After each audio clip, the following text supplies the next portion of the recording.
privirea de călător se agață de traseul fiecărei mingi de tenis sau de balonul rotund al sportului rege, la începutul unui traseu inedit într-un oraș pe care puțini aleg să-l viziteze pe îndelete și despre care și mai puțini au auzit că mens sana, in corpore sano, este aici verificat în primul rând prin starea de sănătate a locuitorilor, dar mai ales datorită faptului că, într-un trecut nu foarte îndepărtat, mulți bulgari alegeau această cruce de văi pentru trainice vacanțe și cure de aer curat. Aici, în locul în care aparent nu se întâmplă nimic, poți afla zilele unei săptămâni în funcție de nuanțele culorilor așezate pe turnul, pe care an de an barza vine și își face cuib. Locurile și oamenii se schimbă, generațiile se primenesc, amintirile se lasă în moștenire și devin un soi de spovadă colectivă, iar copilăria nu are vârstă între filele cronicilor personale. Inima aceasta este o dovadă că localnicii de aici țin la aerul lor și la sănătatea copiilor lor.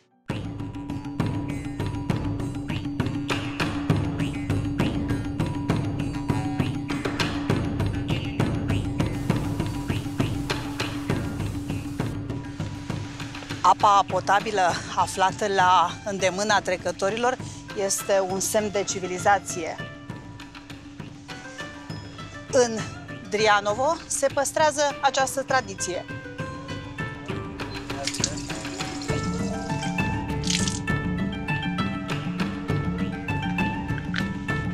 Iar pentru că eu îmi doresc ca această tradiție să se păstreze, folosesc sticla care înlocuiește plasticul. Iar dacă ne dorim ca urmașii noștri să trăiască sănătos, trebuie să renunțăm la plastic. În acest loc este greu să te numești turist în sensul general acceptat al termenului contemporan, sau poate dimpotrivă. O zonă pietonală pentru o comunitate destul de mică. Numără vreo 7.000 de locuitori. Dar dacă ne gândim că în trecut aici erau doar 33 de case și 550 de locuitori, asta înseamnă că zona aceasta a prosperat. Puține sunt pe lume locurile care să nu fi fost vreodată povestite, descrise, memorate în cuvinte sau în culori. Atunci când alegi întâia oară un itinerar, acesta ți se pare lung, chiar dacă distanța pe care o parcurgi este mai puțin de peste 1 kilometru lungime. O comunitate mică, dar cu un turn cu ceas. Aici erau foarte mulți meșteșugari. Aceștia aveau nevoie să știe exact când este ora fixă. Turnul cu ceas a fost dărâmat de 3 ori și tot de 3 ori a fost reconstruit. Mecanismul ceasului este cel original din secolul al XVIII-lea. În zilele noastre, un meșteșugar în vârstă de 80 de ani, de altfel singurul din oraș, vine, urcă și verifică mecanismul ceasului. Aerul, ca și timpul aici, par nemișcate, iar ziua atârnă ca o cămașă la uscat. Însă nu am ajuns aici să vorbim despre contemplare sau imobilism, ci dimpotrivă. Dacă pe o cărare de munte sau într-un desiș fiecare pas devine motiv de exclamare, de ce nu ar fi la fel și pe o stradă aflată într-o poiană a luminii? În istorie, relicvele Sfintei Parascheva, în drum spre Veliko Târnovo, venind de la Constantinopol, au oprit o noapte aici, la Drianovo. A fost o procesiune cu zeci de oameni care s-au închinat la moaștele Sfintei, iar de atunci, ziua de 14 octombrie este considerată ziua orașului. La o asemenea răspântie îți amintești cu reverență, dar și cu uimire de incredibilul drum pe care l-au avut relicvele Sfintei în timp și în istorie. Constantinopol, Veliko Târnovo, Vidin, Belgrad, din cetatea de la Bosfor în cele din urmă la Iași. Moștenirea culturală este un soi de ADN care rămâne în fibra intimă a locului și este purtată de localnici cu satisfacție. Arhitectul artist Cola Ficeto, pe numele adevărat Nicola Ficev, s-a născut în 1800, aici fiind în tinerețe ucenic în școala marilor meșteri din Triavna.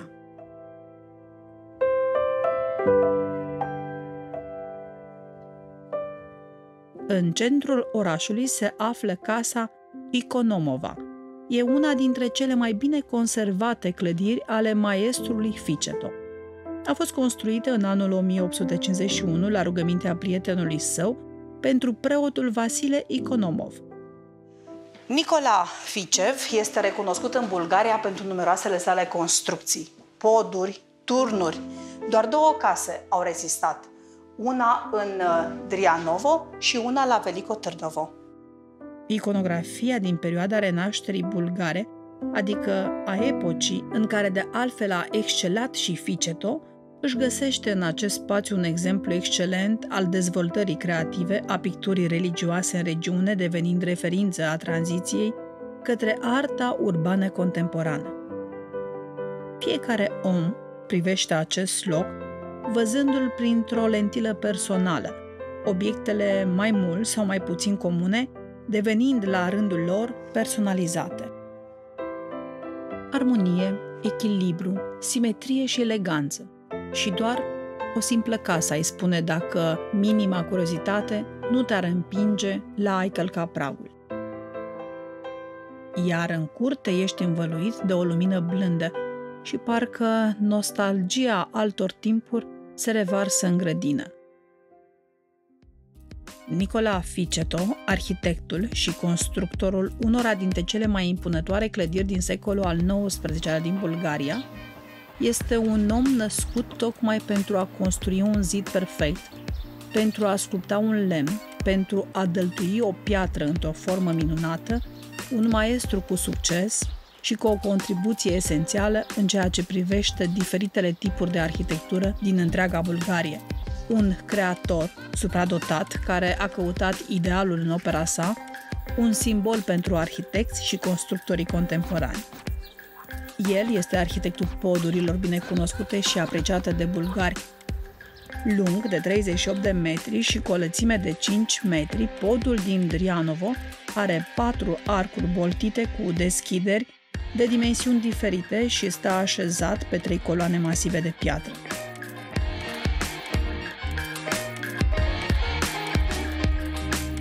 Indicatoarele plasate la fiecare pas tot ajută vizitatorii să găsească principalele atracții turistice din zonă.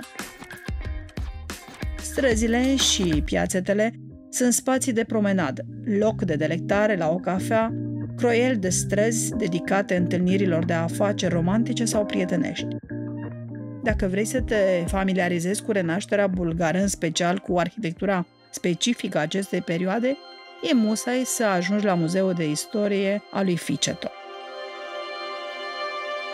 Aici poți vedea în vitrine expuse instrumentele tradiționale de construcție, sculptură în lemn și ferestre ale constructorilor din Drianovo, dintr-o perioadă nu foarte îndepărtată de noi, obiectele pe care Ficeto le-a lăsat pentru lucrările sale. Arborele genealogic oferă informații despre descendenții lui Ficeto, despre gradul lor de educație și profesiile lor. Welcome in the Drianovo Museum dedicated to the master Cor Ficeto. He was born in the 19th century and he is the most famous Bulgarian architect who is considered to be the first one. He built more than 40 buildings. Most famous of it are bridges, churches, and some administrative buildings. He was self-taught, not educated in university, but educated by the old builders. Peste istorie nu se poate trece cu ușurință, pentru că rădăcinile sunt temelia prezentului. Memoria este cea care nu ne lasă să facem salturi în timp. Dacă sunteți în căutarea unui loc în care contemporanitatea se întâlnește cu istoria, dacă vreți să vă regăsiți spiritual, puteți să căutați Biserica Adormirii Maicii Domnului și să-i călcați pragul. Se spune că dacă nu s-ar fi inventat curiozitatea, n-ar fi existat călătoriile. Curiozitatea ne face să vrem să vedem și văzând să știm. Într-o călătorie, e esențial să cauți, să existe rezonanța cu locul, omul să se afle pe frecvența unui ambient, iar descoperirea să fie oarecum reciprocă. Poate că și locurile îi țin minte pe oameni și nu doar oamenii pe acestea.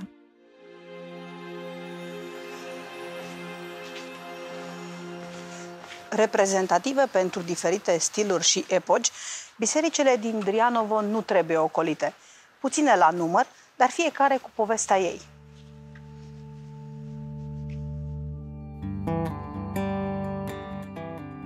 Privesc înapoi la puținul timp scurt de când am pășit în Drianovo și înțeleg câte poți vedea într-un oraș cu o populație atât de mică. Istorie și mărturie, poveste și imagine. Așa arată biserica construită de același Ficeto și dedicată Sfântului Nicolae. În lumina soarelui stau ciorchini merele de un verde crud. Edificată pe ruinele unei altei biserici, Ficeto și-a putut exprima aici propriul stil. Observăm pe fațada lăcașului de cult arcadă pe 3 niveluri. Monotonia pietrelor este întreruptă prin mici accente inovative. Ferestrele sunt dreptunghiulare, clopotnița are deschidere mari, ovale și arcuite. Interiorul bisericii este copleșitor, tocmai pentru că nu încape în definiții stilistice și decorative. Are ceva în plus față de multe altele. E un loc smerit. Timpul trece și ușor și greu, dar când privești cele 3 icoane realizate de Stanislav Dospensky, unul dintre cei mai faimoși pictori bulgari din perioada Renașterii Naționale și picturile murale ale bisericii care datează din 1926, ochii devin cercetători și entuziasmați ca unui copil care se află în fața unui munte de jucării.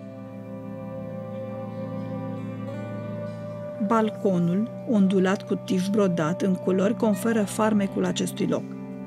Din cupolă păzește mai mult decât simbolic Mântuitorul Pantocrator.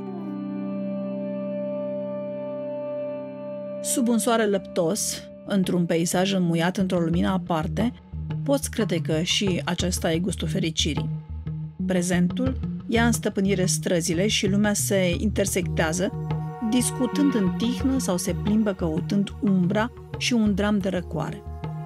Cu ochii cătând după frumos, nu au cum să nu observe clădirea rezidențială cu 3 etaje ridicate din lemn, singura în stare de conservare impecabilă din țară, ridicată în stilul arhitectural tradițional din perioada Renașterii bulgare. Construit în jurul anului 1840, edificiul conectează de fapt 2 case gemene semidecomandate, care sunt unite, în ceea ce privește fațadele, într-o compoziție arhitecturală care sugerează un întreg. This house, named Lovcheva House, is unique by its building with any one nail. It's typical for the period of 19th century, but this house is the only one remain in its original typical kind, and it's saved here in Drianovo. It was built in 1840, and in fact there were 2 houses, twin houses under one roof. And the end of the 80s, last century, the last owner of the house, he didn't have any children, and he made gifts to Drianovo Museum, and the house became owning of the museum. Este o construcție impresionantă care arată perfecțiunea constructorilor locali din cele mai vechi timpuri. Decorul este stilizat. Maestrul a materializat un concept al liniilor drepte, înnobilate prin culori naturale ale diferitelor tipuri de lemn. El a combinat lumina și întunericul, a pus oglinda pe tavan. Interioarele erau amenajate cu mobilier și obiecte realizate local sau importate din Europa de Vest. Bulgarii sunt gospodari în sângele lor. Cine nu-i cunoaște pentru grădinile lor faimoase?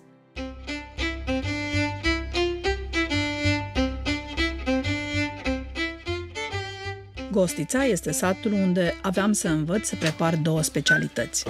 Dobar dan! Dobar dan! Elena? Deșca? Deșca? Da? Dobi. Într-o curte amenajată ca de muzeu, fiecare lucru stătea mărturie a trecerii timpului, dar și a îndemânării localnicilor. Iar cele 2 doamne mi-au povestit puțin din viața lor, dar și de mândria că s-au născut aici. Doamnele mă învață să prepar, la prima vedere pare ardei umpluți. Mi-a explicat cum să tai ceapa. Sper că doamnele sunt încântate. Și acum merge cu ceapa la prăjit. Da, добре.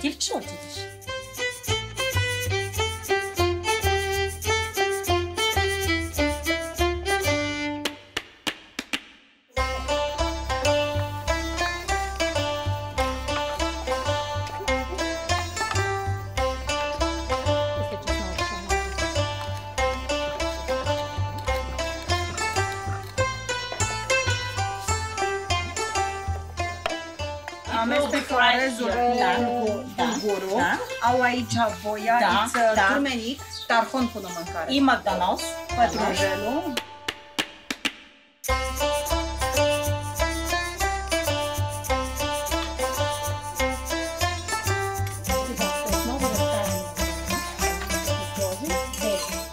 Dobin și Deșca m-au învățat să fac ardei umpluți, dar nu ca la noi.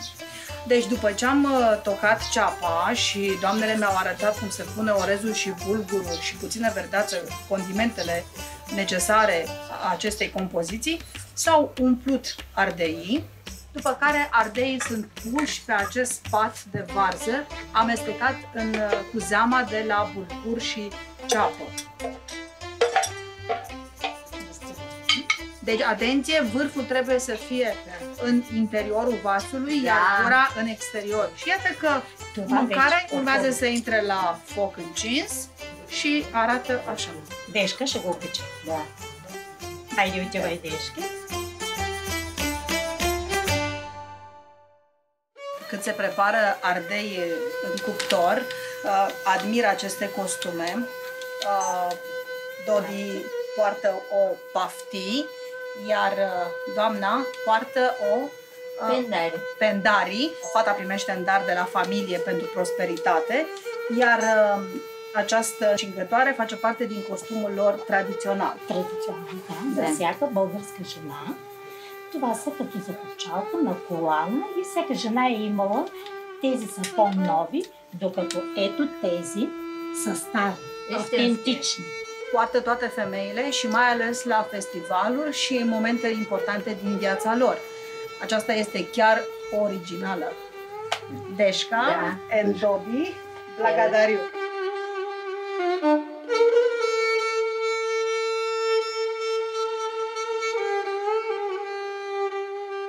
Și pentru că ne-am împrietenit și mi-au povestit una alta, Dobi și Deșca, vor să-mi arate și cum se prepară banița, care este de fapt plăcinta lor tradițională. În acest sat, în Gostilița. Avem brânză, făină, apă, untură, sare. Făina, sarea, ще замеси. voda sau apa.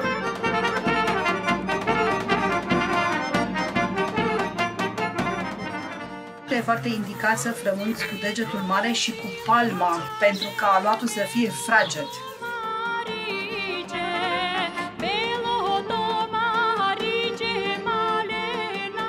Zece minute rămân la crescut.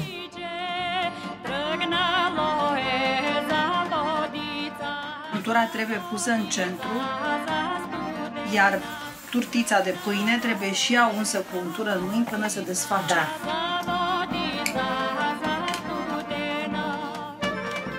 Aluatul trebuie lipit de marginile vasului.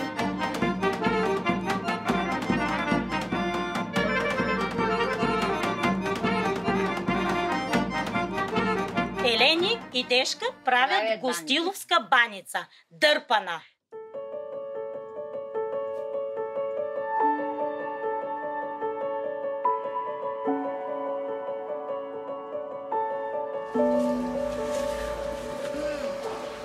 Aceasta este mâncarea pe care noi am preparat-o împreună. Da. Dar așteptăm să vedem cum este și banița. Banița! Banița! E caldă. Da? Este caldă. Deci, într-o oră, că atât a durat, am preparat 2 mâncări. Da?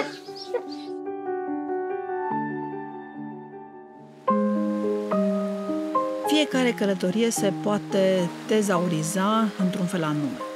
Amintiri, emoții, ilustrate, obiecte. Există locuri care nu pot fi cuantificate în cifre și statistici și în astfel de colțuri de lume, precum orășelul nostru de povești adevărate, poți rosti doar, pur și simplu, Drianovo. Timpul curge în ritmul știut de cei care viețuiesc în aceste locuri. Un spațiu reprezentativ pentru descifrarea isihasmului bulgar este mănăstirea Sfântului Arhanghel Mihail, aflată la 30 de kilometri de orașul Veliko Târnovo și la 5 kilometri de micul oraș Drianovo. Un spațiu al liniștii. Locul acesta explică o parte a istoriei poporului bulgar. O istorie bogată, uneori luminoasă, alteori însângerată. Mănăstirea Drianovo, având hramul Sfântului Arhanghel Mihail, a fost locul în care pusnicii au reușit să se ascundă, asta pentru că este înconjurată de multe stânci. Conform cronicilor, lăcașul a fost scritorit în secolul al XIII-lea, în vremea țarului Caloian, cu ajutorul fraților Asan și Peter. Locul era unul dintre principalele centre ale isihasmului bulgăresc. La început era o singură clădire și aceasta jumătate acoperită în pământ. Pusnicii au reușit astfel să pună bazele isihasmului bulgăresc în zona aceasta. Distrusă de nevălirile otomane, mănăstirea dedicată Sfântului Arhanghel Mihail a fost reconstruită în secolul al XVI-lea, dar nici noul lăcaș nu a avut o soartă mai bună. Arsă și distrusă din nou, mănăstirea a fost refăcută la sfârșitul secolului al XVIII-lea. Exista o bibliotecă, iar locul acesta a devenit unul dintre cele mai mari centre de literatură în timpul renașterii naționale. Din păcate, astăzi biblioteca nu mai există. Istoria parcă lasă politicoase vremurile prezente să se desfășoare în voia destinului timpului prezent. În vremea starețului Rafael, pe la anul 1845, s-au construit diverse anexe, iar pe fațada bisericii se pot observa elemente arhitectonice concepute de artistul arhitect Nicola Ficeto. Astăzi mănăstirea este o atracție turistică, dar și un spațiu de rugăciune și, peste toate, un monument al poporului bulgar. Până să intri în biserică, poți vedea în stânga monumentul Apostolului Libertății, unde se înalță statuia lui Vasile Levski, revoluționar și erou național al Bulgariei.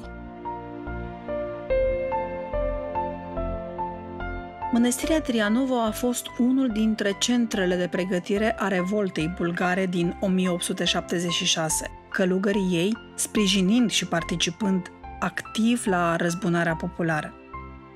Au fost construite un turn clopolnițe înălțat peste pridvorul deschis al bisericii, 2 corpuri de chilii și un mic muzeu. Aici sunt așezate în vitrine obiecte descoperite în peșterile din jurul mănăstirii. Peste 6.000 de piese sunt dovada care arată că a existat viața organizată încă din vremurile preistorice. În jurul orașului Drianovo au fost multe cetăți din diferite perioade, datorită condițiilor naturale bune, dar și a poziției strategice a văilor care leagă centrul, estul, de restul Bulgariei. S-au găsit în zonă rămășițe din vechile culturi, atât din perioada neolitică, cât și din epoca bronzului, precum și din timpurile antice, când aceste zone erau locuite de traci. Timpul nu se poate rupe de realitatea pe care oamenii o construiesc între hotarele sale. Nu poate decât să despartă vremurile, unele de altele, pe spirala istoriei, și nici nu poate fi sigur în sine însuși că realitatea fizică este cea imaterială. De aici poți pleca spre alte locuri, fie peșteri, fie drumeții, fie chiar să experimentezi sporturi extreme. Regiunea Drianovo a fost casă și refugiu pentru oamenii care au trăit în epocile cunoscute ale tranziției umane, de la paleolitic până în prezent. Fotogramele unui fluid de viață necontenit te poartă rapid pe cărări bătătorite de pașii celor curajoși. Tot căutând neliniștit prin lume, uneori te închipui un temerar mânat de un dor care răzbate din adâncul neștiut al ființei și ai norocul să găsești câte un leagăn natural încărcat de farmecul sălbăticiei, vreun spațiu în care frumusețele naturii impun în toată splendoarea lor, neîngrădite de intervenția umană și, de ce nu, câteodată, o răspântie a cumpenelor geologice ale pământului mamă. Într-un astfel de loc, aflat departe de civilizația ordonată de mâna omului, te simți pierdut în timp. Există aici mai mult de 12.300 de specii de plante, dintre care 3.700 sunt specii superioare, iar 763 sunt incluse în Cartea Roșie a Bulgariei, care listează speciile rare sau pe cale de dispariție. Aproximativ 750 de tipuri de plante au fost înregistrate ca având proprietăți medicinale. Aici poți petrece ceasuri nesfârșite, confundat în timpul care curge alene. Natura își redobândește reflexele de juvaier purpuriu smălțuit cu vremelnice irizări de smarald. Călătorim și ne strângem în colecția personală amintiri. Fiecare călătorie se termină de cele mai multe ori într-un punct în care parcă nu mai știi încotro să te îndrepți. Și asta pentru că uneori ai senzația că timpul poate stă în loc. Apa și muntele își fac cu ochiul, schimbând parcă impresii și tăceri, reflectând în același timp jucăuș o bucurie tăinuită. Parcul își descoperă minunățile la fiecare pas. Ceea ce e impresionant aici este biodiversitatea și posibilitatea să alegi, să experimentezi trasee și sporturi. O drumeție poate continua în mai multe feluri. Fie faci cățărări pe munte, fie vizitezi peșteri. A fost deschisă în 1890 și primii vizitatori au intrat în peșteră în 1938, cu 2 ani înainte de a fi botezată după numele profesorului și revoluționarului Baciochiro. Desfășurată pe 4 etaje, peștera este un labirint de săli și coridoare cu o lungime totală de peste 4 km. Suntem la 12 grade comparativ cu temperatura de afară. Într-o peșteră este dificil de filmat, dar nu imposibil. Drumul este anevoios și trebuie să fii atent tot timpul, să nu aluneci și să nu te lovești. Accesul este deschis pentru majoritatea vizitatorilor pe traseul scurt de numai 700 de metri, această porțiune fiind amenajată și beneficiind de iluminat electric, însă este amenajat și un traseu lung, care înseamnă însă mai mult efort și cu siguranță mai mare satisfacție. Pentru cei interesați de geologie, peștera s-a format în urmă cu 2 milioane de ani, datorită unor râuri subterane care au săpat prin stânca de calcar. Specialiștii recomandă să nu atingi nici măcar o picătură de apă, pentru că riști să afectezi formarea unei stalactite.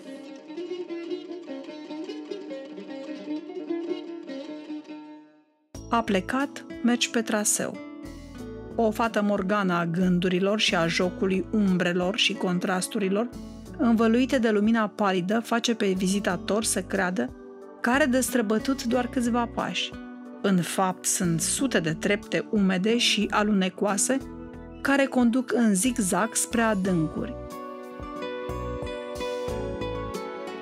Baciochiro are o anumită taină. Formațiunile din piatră, răsărite în milenii din simbioza fantastică dintre calcar și apă, o fac să fie unul dintre cele mai sălbatice locuri ale nord-estului Bulgariei.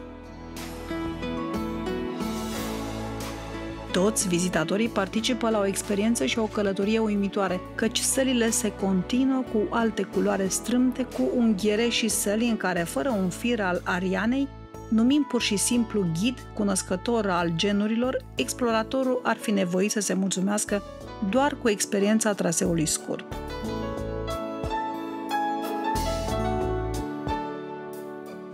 Este prima peșteră din Europa unde au fost găsite rămășițe ale speciei Homo sapiens.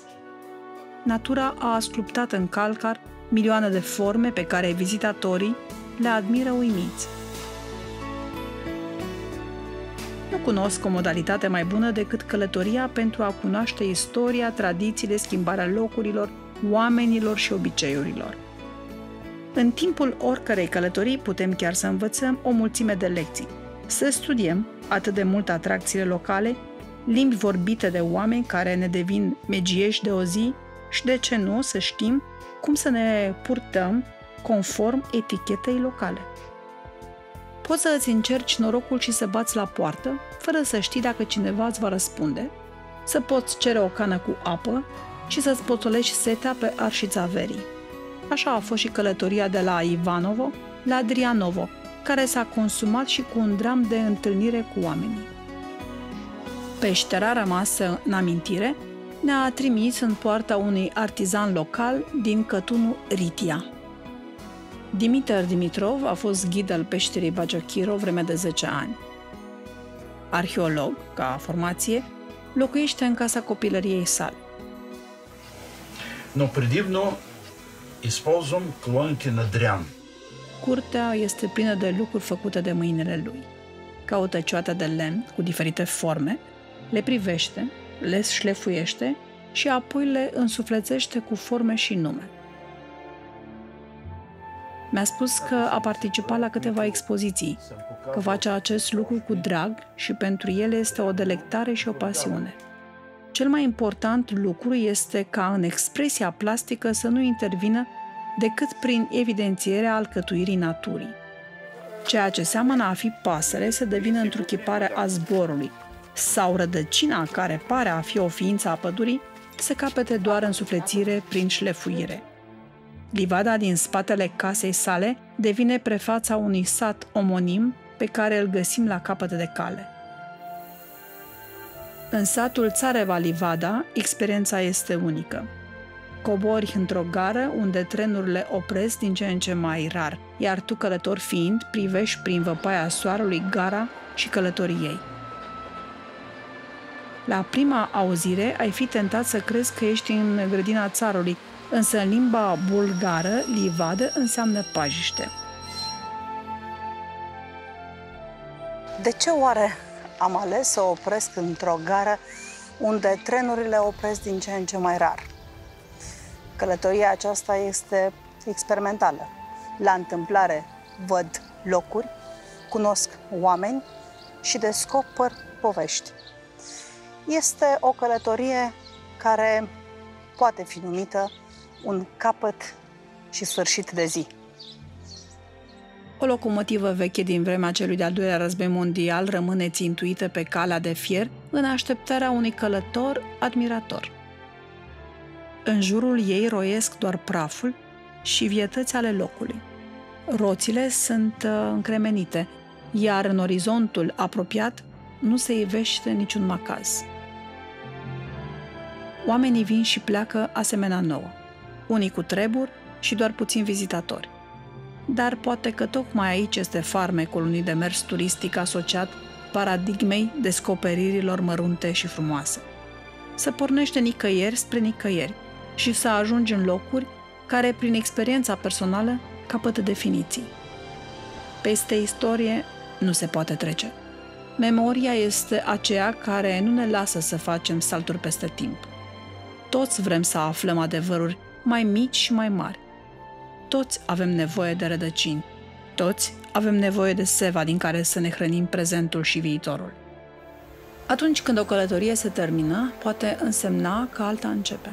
Așa și cu drumul nostru caleidoscopic, ale cărui rosturi le vom afla din răsfoiri de amintiri sau prin întâlniri providențiale, în care un oarecare îți va spune: Și eu am fost acolo.